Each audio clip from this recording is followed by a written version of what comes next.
Shalom, shalom. First and foremost, I want to give all praises, glory, and honor to Yahweh, by Hashem, Yahweh Shai, by Hashem, Rachak Dash. Double honors to the apostles and elders of Great Millstone. Salutation, much love and respect to you, Akim, out there pushing this word out in truth and sincerity. I want to play this video, and then I want to get some scriptures that can give more edification on this situation and the situation of Esau in general. Okay, because Esau is being revealed, and that's a sign of him going down, and the sign of the Israelites, Jacob, coming up into power through our Lord Yahweh Shai. Now, I just want to play this video before I go into the scriptures. Mr. Bush, when are you going to apologize for the million Iraqis that are dead because you lied? You lied about weapons of mass destruction. You lied about connections to 9/11. You lied about Iraq being a threat. You sent me to Iraq. You sent me to Iraq in 2003. My friends are dead. Joshua Castile. You killed people. You lied. You lied about WMDs. A million Iraqis are dead because you lied. My friends are dead because you lied. You need to apologize. Apologize. So that was very heartfelt. You could tell that was coming from his spirit, you know, and he was cursing out Bush, George W. Bush, for the war in Iraq. Okay, saying that it was a farce, that he lied and a lot of people died, and he said, he quoted, 1 million Iraqis died based upon a lie. So you Edomites are being revealed, and that blood is on your hands. Whether they're heathens or not, that blood is still on your hands. And you Edomites got to answer for everything that you've done on this planet Earth. There's no nation that you could say went to another nation or nations in general and killed murdered the amount of people you've murdered, or stolen the amount of resources that you've stolen. Okay? Why? Because you are that man of sin that was spoken about in 2 Thessalonians, the 2nd chapter. The devil, the great dragon, okay? Which is going to be cast out, which is going to be destroyed. Now let me get Isaiah, the 47th chapter, in the first verse. It says, "Come down and sit in the dust, O virgin daughter of Babylon. Sit on the ground, there is no throne, O daughter of the Chaldeans. For thou shalt no more be called tender and delicate." This is speaking about you Edomites, and it's speaking about America. Okay? "Take the millstones and grind mill. Uncover thy locks, make bare the leg, uncover the thigh, pass over the rivers." Okay? This represents the shame that you're going to be receiving. All right? So there's many scriptures to prove that America is tied to that the Edomites are tied to Babylon. Okay? And America is synonymous with Esau and its rulership. Why? Because America is the head city. The scriptures speak of it as being Basra. Now, it's like a main computer, and all these other nations that are connected to Babylon, all these other Edomite nations, are like the smaller computer that's connected to that main computer. I believe the elder Sakaran used that analogy, and I think that's the perfect analogy. So once America is destroyed, once America goes down, all those other computers will go down simultaneously. Okay? "Thy nakedness shall be uncovered, yea, thy shame shall be seen.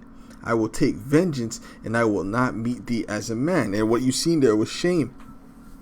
Okay, the man was putting shame upon George W. Bush and really America in general for the violence and the unjust war that it caused in Iraq, and the amount of death it caused and destruction. And it did the same thing to Afghanistan, and it's about to do the same thing, to Iran, because that's their next target. All right.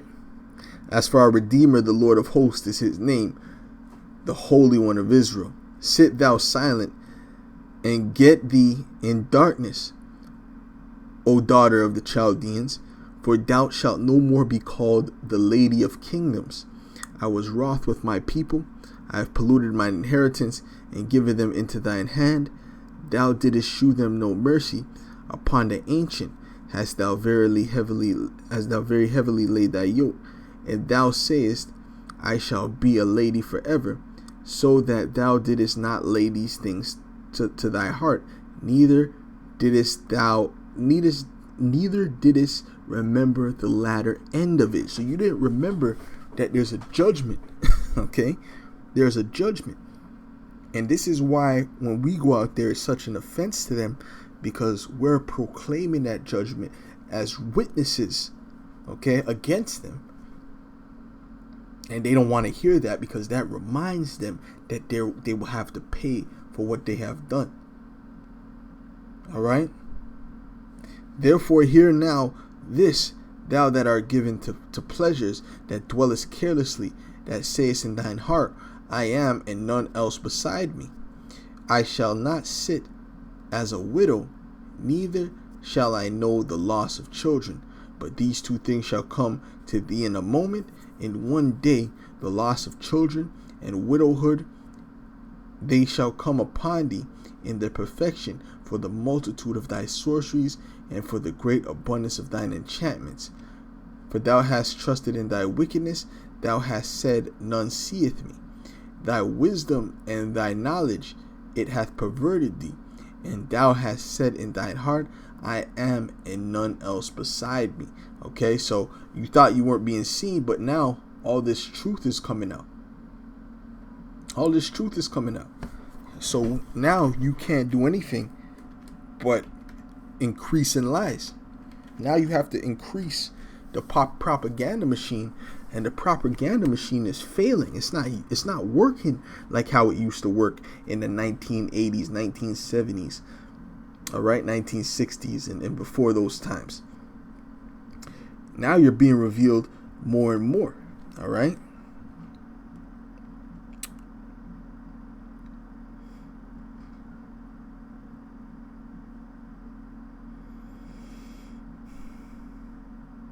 This is Habakkuk 2 in verse 10. Matter of fact, I'll start at verse 9. It says, woe to him that coveteth an evil covetousness to his house, that he may set his nest on high, that he may be delivered from the power of evil. Thou hast consulted shame to thy house by cutting off many people, and hast sinned against thy soul. You see, the guy pulled up the account of how a million Iraqis were killed based upon a false narrative that Esau, Edom, has created. And there was more than 1 million, man. Whatever they say on paper that they killed, it's more than that. All right. For the stone shall cry out of the wall, and the beam out of the timber shall answer it. Woe to him that buildeth a town with blood, and establisheth a city by iniquity. And that's what you've done. You establish a city by iniquity, and you buildeth a town with blood. Okay? Behold, is not Yahweh of hosts, that the people shall labor in the very fire, and the people shall weary themselves in very vanity. Okay. For the earth shall be filled with the knowledge of the glory of Yahweh, as the waters cover the sea. Woe unto him that giveth his neighbor drink, that puttest thy bottle to him, and makest him drunken, also that thou mayest look upon their nakedness. And they've done that to all these nations, especially the nation of Israel, specifically the nation of Israel. Now let's jump to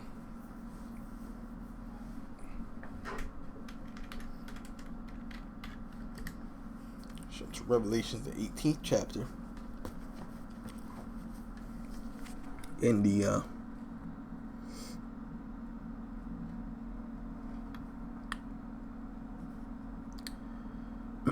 This is Revelation 18:4. It says, "And I heard another voice from heaven, saying, Come out of her, my people, that ye be not partakers of her sins, and that ye receive not of her plagues. For her sins have reached unto heaven, and the Most High hath remembered her iniquities. Reward her even as she rewarded you, and double unto her according to her works. And the cup which she hath filled, fill to her double." Now your works are starting to be revealed. Before you could hide your works. Now it's being revealed more and more. All right? And the plans that you have are also being revealed. How much she hath glorified herself and lived deliciously, so much torment and sorrow give her.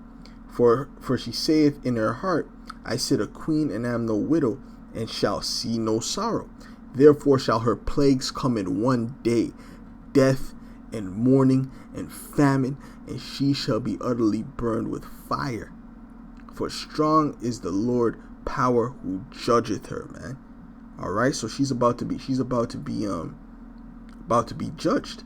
Okay, she's about to be judged. Before the judgment, what happens? They proclaim the judgment. They proclaim what you've done. You've done this, this, and this. So for that, you get the sentence of so and so. Okay. So that's what we're doing. We're proclaiming. And not only us, you got the Spirit is on these people to proclaim it as well. Right? Even his own people.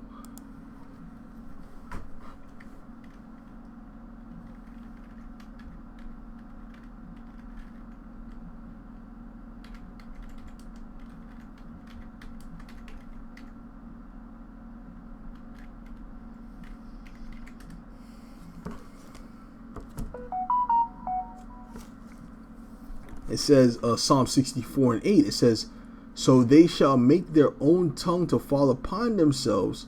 All that see them shall flee away. All right, so their own tongue is falling upon themselves, meaning that they're going to be revealed based upon their own people, based upon other Edomites, based upon other people that were a part of their government. Okay, other Edomites that were a part of their system, okay, and their plan. So what they would call whistleblowers, and also regular Edomites. So listen, man, Esau is in straits, man. He's in straits, and there's really nothing he can do about it. He can't go left, he can't go right, because the Most High is trapping him. All right, just like Eve. All right, Eve is getting tricked, because we can't wait. And I speak for all brothers, man. We can't wait for the fall of Eve and the serpent. You see, Eve is getting called out too. All right, you got all these manosphere characters popping up, and they're proclaiming the wickedness and the evil and the pride of Eve. You see. And this is right before the destruction. So they're bringing up hatred. Basically, they're bringing up hatred in men towards these women. And now, what's going to happen when all hell breaks loose? Do you think they're going to be chivalrous? Do you think they're going to show you chivalry? No, man. All right. First of all, in the time of great famine, chivalry's out the window anyway. But how much more when they have hatred against you in that time? Come on, man. It's about to get terrible out here, and that's why we proclaim what we proclaim, man. Because by us speaking that, a piece of Esau's kingdom falls down, man. Every time we go out there, push this word down, man. Push this word out. Esau's kingdom starts to crumble more and more. All right.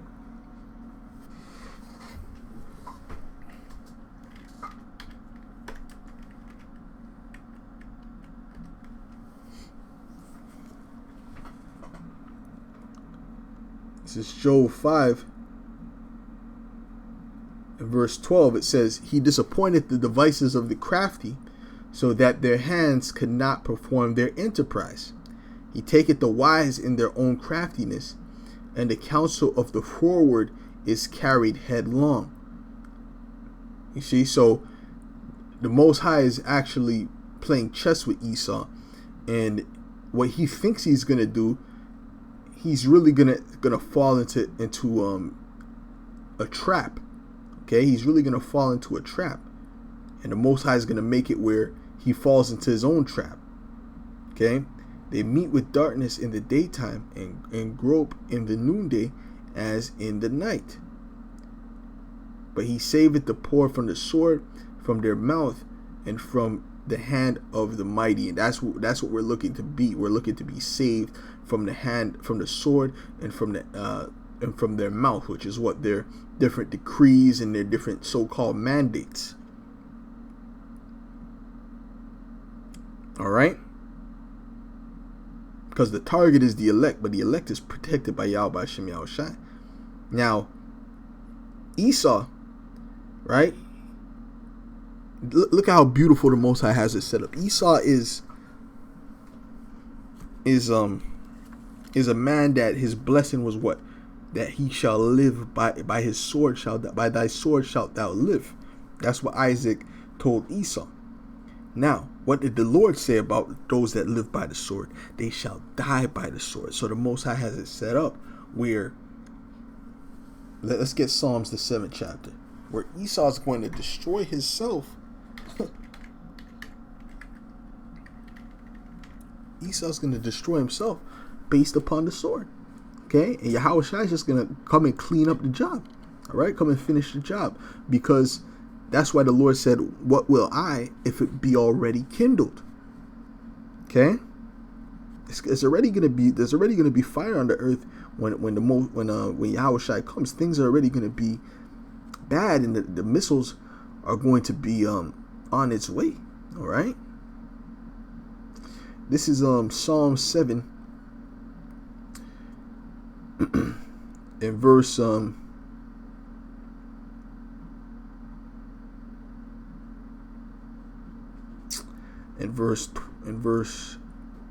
verse 12. It says, "If he turn not, he will whet his sword. He hath bent his bow and made it ready. He hath," and speaking of the nuclear missiles, "he hath also prepared for him the instruments of death," which are those ICBM nuclear missiles. "He ordaineth his arrows against the persecutors. Behold, he travaileth with iniquity, and hath conceived mischief and brought forth falsehood." That's all Esau brings forth is falsehood, and that's why he's being revealed. "He made a pit and digged it, and is fallen into the ditch which he made. His mischief shall return upon his own head, and his violent dealing shall come down upon his own pate." That's why it says, "Thus with violence shall that great city be destroyed," man. Roughly paraphrasing. Okay? With violence, man. "I will praise Yahweh according to his righteousness. I will sing praise to the name of Yahweh B'Hashem Yahushai, Most High." Okay? So, hey, you Edomites, man. You Edomites, there's nothing you can do, man. If you turn left, the Most High has something for you. You turn right, the Most High has something for you. You go straight, the Most High has something for you. You go underground, the Most High has something for you. And I'm speaking spiritually. But guess what? If you even when you do that physically, the Most High has something set up for you already. And you're still gonna try and do it. You're still gonna tell the rocks to fall upon you. And hold on, let me read that real quick, man.